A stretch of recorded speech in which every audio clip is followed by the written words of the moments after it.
आता तुम्ही ही मक्का या पिकाची लागवड केलेली आहे, तर कोणती मक्का लावलेली यंदा? मी पाटील बायोटेकची बाजीराव या नावाची मक्का लावलेली आहे। ही मक्का लावल्यामुळे आपल्याला हिच्यामध्ये दाण्यांची संख्या पण खूप आलेली आहे। बरोबर। शेतकरी मित्रांनो, आता म्हणजे हे परिपक्व होत आहे कणीस। तुम्ही इथं लाईव्ह मध्ये मी तुम्हाला दाखवण्याचा प्रयत्न करतोय। एकदम भरपूर साऱ्या शेतकऱ्यांना आतुरता आहे, कारण याच वर्षी आपलं जे पाटील बायोटेक कंपनीचं बाजीराव हे जे काही मक्का आहे तर आपण शेतकऱ्यांना इथं दिलं होतं।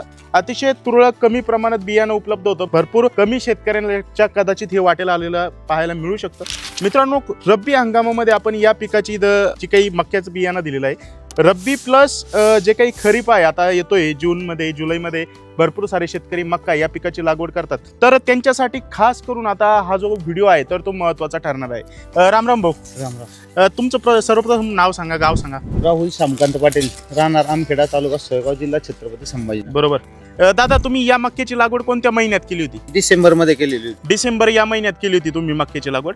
तर आता ह्या ज्या ओळी आहेत, एका कणसाला आडव्या ओळी किती आहेत आणि उभे दाणे किती भरलेले आहेत, एकदम थोडक्यात मोजून दाखवा शेतकऱ्यांना लाईव्ह मध्ये। 1 2 3 4 5 6 7 8 9 10 11 12 13 14 15 16 17 आणि 18 प्रकारचा असा आलेला आहे। आणि असे उभे जे दाणे ते 42 असे आलेले। म्हणजे आडव्या लाईनी ज्या ओळी आहेत तर ते 18 आहेत, उभे 42 च्या आसपास आहेत। बरोबर मित्रांनो, हे पण कणीस आणि हे पण दादा जे आहेत तर लाईव्ह तुम्हाला इथं कणीस काढून दाखवतील आणि याला ज्या ओळी आहेत तर त्या किती आहेत ते सुद्धा इथं मोजून दाखवण्याचा प्रयत्न करतील। दादा, एक कणीस काढून दाखवा।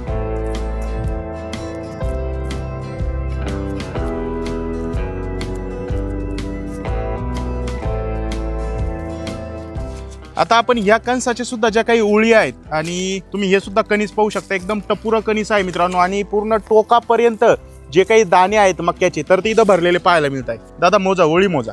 1 16।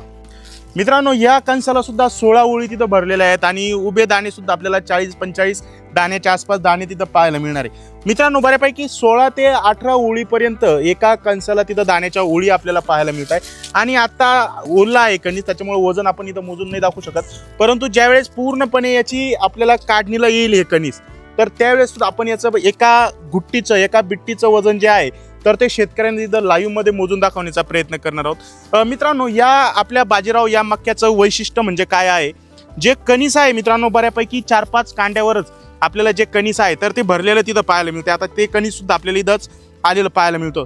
मित्रांनो, आपल्याला जे कणीस आहे काही बियाण्याला जास्त वरती कणीस आलेलं पाहायला मिळतं, त्याच्यामुळे त्याची जी साईज आहे, कारण जे अन्नद्रव्य आहे तर ते जमिनीतून वरपर्यंत जाऊस तर आपल्याला तिथं कमी कमी होत गेलेलं पाहायला मिळतं। आणि पूर्ण जे कणसाची साईज आहे, ज्या व्हरायटीला जास्त वरती कणीस लागतं मित्रांनो तर त्याच्या कणसाची साईज आपल्याला कदाचित कमी पाहायला मिळू शकते, परंतु हे बाजीराव मक्याला आपल्याला कणीस थोडं खाली लागल्यामुळं जी साईज वगैरे आहे तर ती चांगले होते। प्रॉपर जे काही दाणा आहे तर तो भरलेला तिथं पाहायला मिळतो आणि एकंदरीत कणसाचा कलर सुद्धा तुम्ही इथं पाहून घेऊ शकता, जो नारंगी रंगाचे जे दाणे आहेत मक्याचे तर ते आपल्याला इथं पाहायला मिळणार आहे। दादा, लागवडीपासून आतापर्यंत तुमचं हे जे मक्याचं कणीस आहे किंवा आपलं बाजीराव मक्का आहे तर याच्याबद्दल तुम्ही म्हणजे समाधानी आहात का? खूप समाधानी आहे। तर तुम्ही इतर शेतकरी मित्रांना यावर्षी खरीप हंगामासाठी काय सजेस्ट करा? मी माझ्या शेतकरी मित्रांना फक्त एकच सांगू इच्छितो, हे बियाणं पाटील बायोटेकचं बाजीराव 1 नंबर बियाणं आहे आणि खूप छान प्रकारचा याचा दांडा भरलेला असतो आणि व्यवस्थित प्रकारचे दाणे वगैरे लागलेले असतात।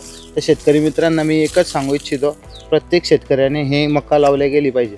आता तुमच्या शेतामध्ये इतर सुद्धा 1-2 व्हरायटी आहेत, तर या त्या व्हरायटीमध्ये यामध्ये काही फरक? व्हरायटीपेक्षा आणि या व्हरायटीमध्ये खूप जमीन आसमानचा फरक आहे। याच्यामध्ये हा जो दांडा याचा पूर्ण भरला गेलेला आहे आणि एक पण असं कुठंही कोणत्याही प्रकारचं असं काही सुटलेलं नाही आहे। एक पण दाणा असा बारीक नाही ना, काहीच नाही, सगळ्या प्रकारचे दाणे एकसारखे आणि व्यवस्थित आहे आणि एकदम व्यवस्थित असा कलर येतो तिचा आणि व्यवस्थित अशी ग्रीनरी पण धरतं झाड। आणि 4थ्या ते 5व्याच हिच्यावर हिचं हे कणूस लागतं आणि भरभरीत भरलेलं आहे। तर शेतकरी मित्रांना मी एकच सांगू इच्छितो की सर्व शेतकरी मित्रांनी पाटील बायोटेकची बाजीराव ही मक्का एक वेळेस लावून बघा आणि आम्हाला सर्व शेतकऱ्यांना सांगा। शेतकरी मित्रांनो, यावर्षी तुम्ही रब्बी हंगामात या मक्याची लागवड केली का?